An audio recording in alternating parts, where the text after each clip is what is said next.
All right, today we're going to talk about being at the top of the snatch. Most people focus on extending their hips at the top, and you can do that one of two ways. You can drive the bar straight up, or you can throw your hip into it, okay? And we'll talk about the differences between that in another video.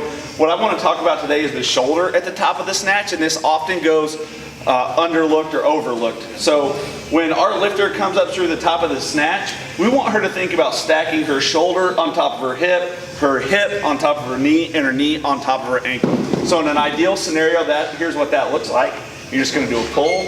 At the top, she'll be stacked up there. So if you can give them a pull from below the knee and stay stacked up, that's what it'll look like, okay? And she's trying to hold position, which is why she's just losing it forward just a little bit. So the mistake that you'll often see is when lifters come up to the top, they'll have everything stacked up. Their hips will be extended, but what they're gonna do is they're gonna move their shoulder behind the bar.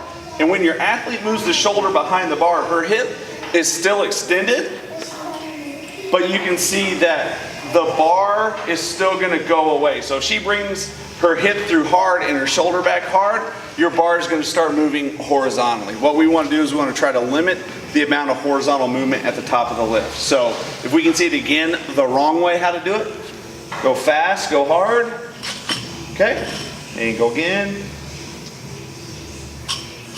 Boom, you can see how she really moves her shoulder away from the bar. One more time the right way where she's going to stay stacked up.